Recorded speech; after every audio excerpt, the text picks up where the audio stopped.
Aujourd'hui, l'évangile qui est prêché par certains prédicateurs n'est pas prêché avec sagesse. Malheureusement. Beaucoup de prédicateurs, beaucoup de personnes qui font profession d'annoncer l'évangile, ou d'enseigner l'évangile, ou de prêcher l'évangile, ou d'exhorter les gens en prenant appui sur l'évangile, ne le font pas avec la sagesse. Le but de l'évangile, c'est de toucher le cœur des gens, on l'a déjà vu, et de les amener à Jésus-Christ, les amener à mettre en pratique la parole de Dieu, les amener au salut, les amener à la maturité spirituelle, les amener à s'engager, à vivre selon la parole de Dieu, non seulement, mais à s'engager à servir Dieu. Voilà le but pour lequel on annonce l'évangile, pour on enseigne l'évangile. Je vais récapituler. Le but pour lequel on annonce l'évangile, c'est de toucher le cœur, premièrement, de toucher le cœur de nos auditeurs, afin que ces derniers acceptent Jésus-Christ comme sauveur, se répandent de tous les péchés,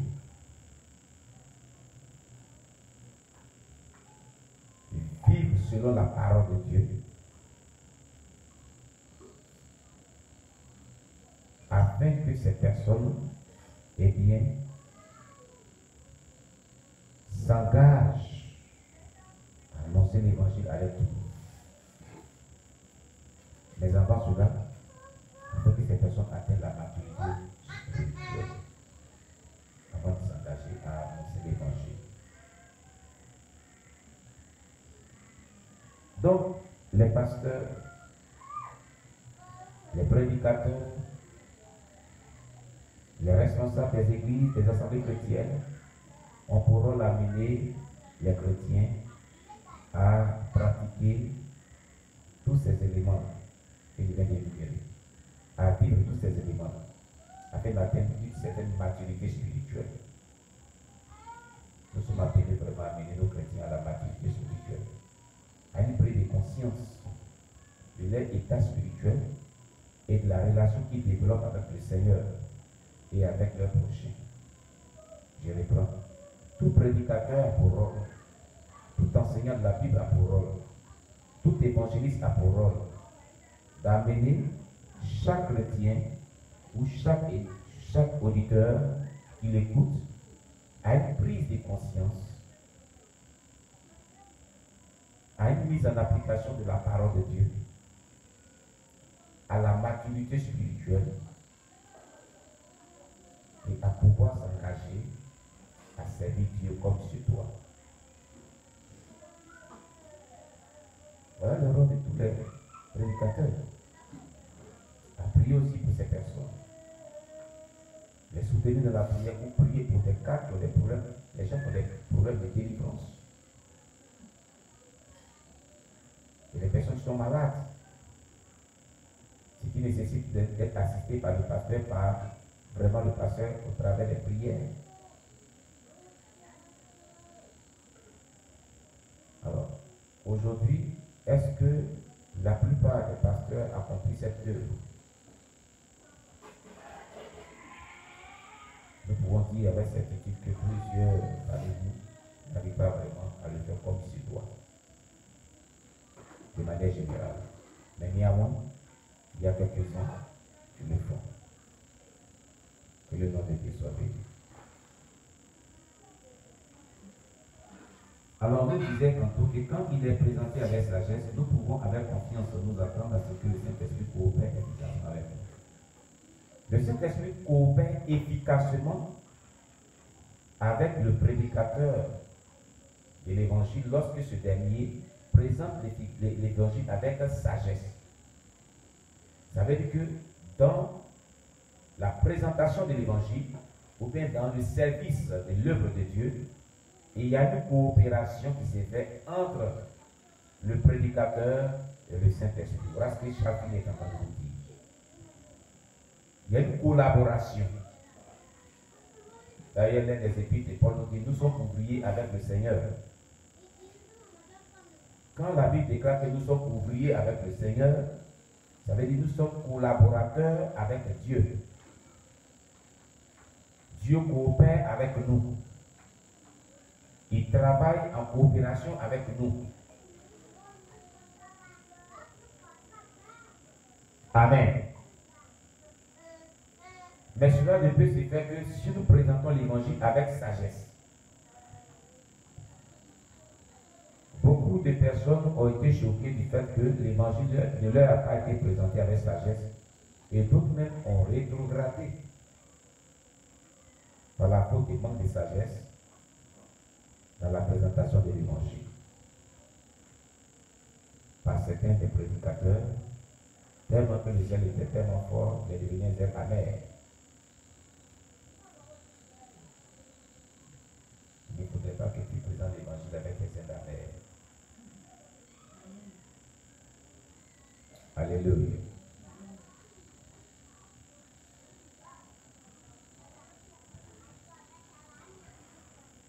Si donc nous voulons gagner des âmes, nous devons utiliser avec sagesse les moyens adéquats. Vous voyez? Nous devons utiliser avec sagesse des moyens adéquats. Dieu met toujours des voies et moyens sages et adéquats pour gagner des âmes à Jésus-Christ.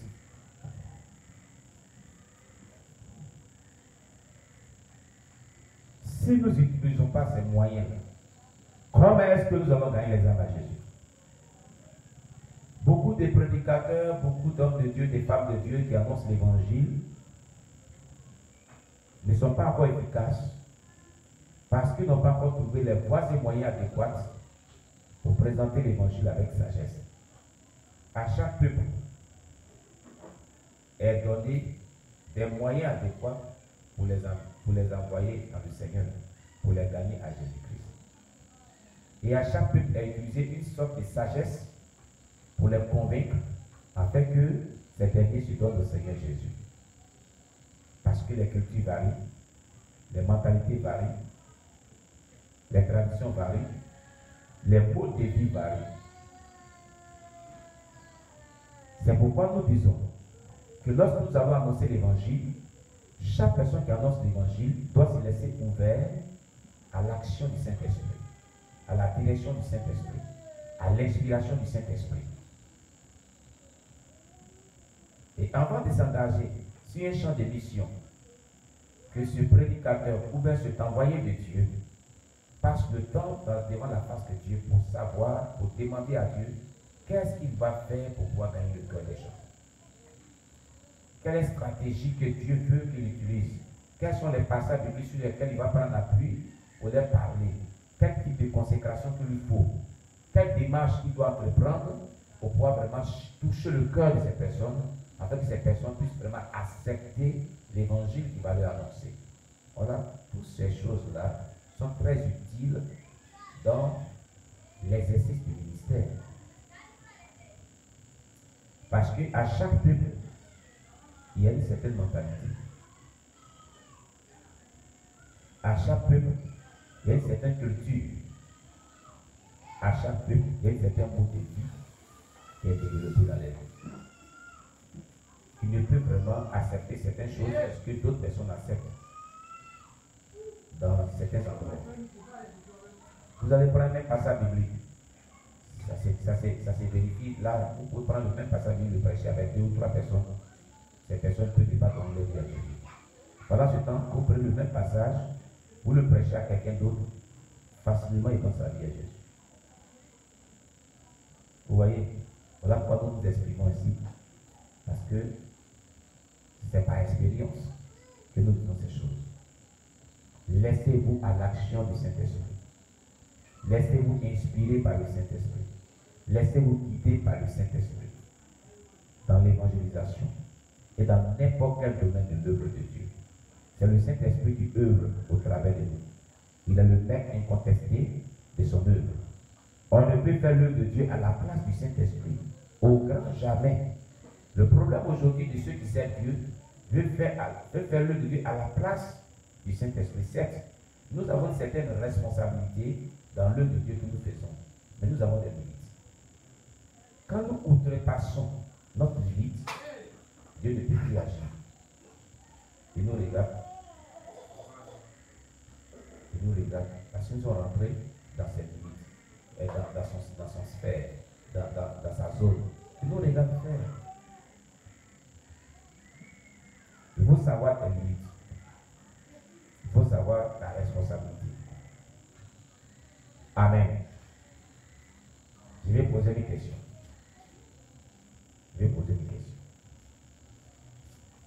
Dans le Dieu que nous faisons, quand on va annoncer l'évangile de Dieu, quelle est notre responsabilité à nous qui annonçons l'évangile? Et quelle est la responsabilité du Saint-Esprit?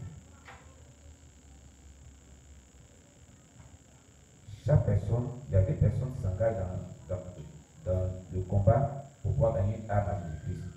Celui qui annonce l'évangile, et il y a Dieu, et par son Esprit Saint. Maintenant, ces deux personnes-là, Dieu est une personne divine. Chaque personne a une certaine responsabilité, il incombe. Et ces responsabilités-là ont des limites. Amen. Donc, quelles sont nos responsabilités à nous? Et quelle est la responsabilité du Saint-Esprit? Voilà, le frère Boris voulait parler. Nous allons l'écouter. Frère Boris, il veut nous parler de lui. Notre responsabilité, c'est d'annoncer la parole. Notre responsabilité, c'est d'annoncer la parole comme l'a dit avec sagesse. Et la responsabilité du Saint-Esprit, c'est le Saint-Esprit maintenant qui doit le convaincre et l'amener à la repentance. Ce qu'il peut dire. Amen. On acclame le Seigneur Jésus-Christ pour le frère Boris. Sois béni, frère Boris. C'est vraiment très bien dit.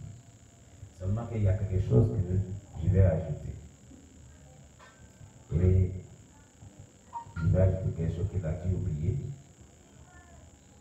Vous vous souvenez que lorsque Chafini devait annoncer la parole de Dieu dans ce village où il n'y avait pas eu de réunion de prière, qu'est-ce qu'il a fait très tôt le matin? Il s'est levé comme ça pour aller annoncer la parole de Dieu.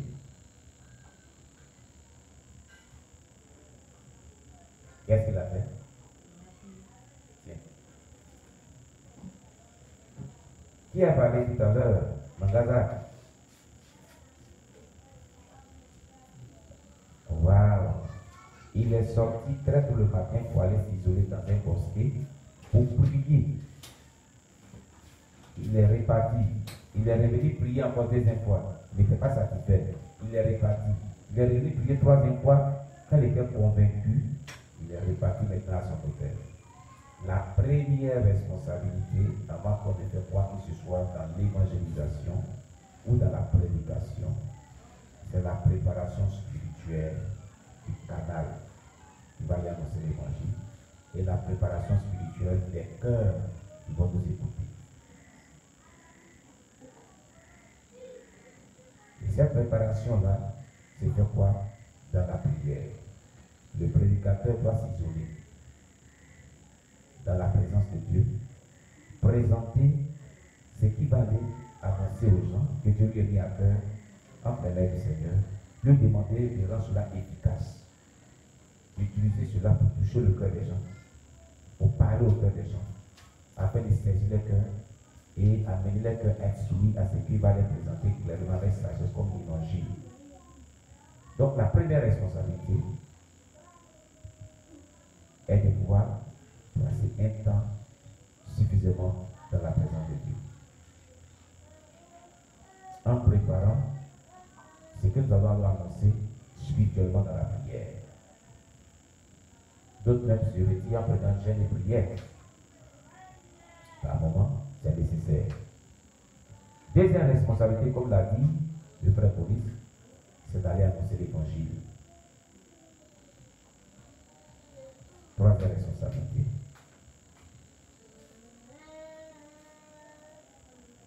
c'est que l'évangile qu'on annonce, disons, on la présente avec beaucoup de sagesse. Alléluia. Donc, on se prépare soi-même dans la présence de Dieu. On prépare le cœur de ceux qui vont nous écouter, ça fait deuxième. On s'élève, on doit présenter l'évangile avec sagesse. Voilà où se limite notre responsabilité. Est-ce que c'est nous qui touchons le cœur des gens maintenant pour que les gens se donnent au Seigneur?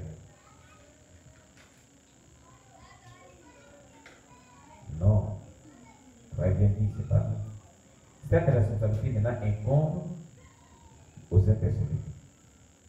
Celui qui va se charger de pouvoir saisir le cœur de tous ceux qui nous écoutent pour accepter ce que nous prêchons avec sagesse. Et cela, c'est sur l'effet du Saint-Esprit pourquoi on aurait passé un temps suffisamment adéquat dans la présence de Dieu. C'est ce que nous avons passé comme temps dans la présence de Dieu qui va amener le Saint-Esprit à s'engager à toucher le cœur des gens.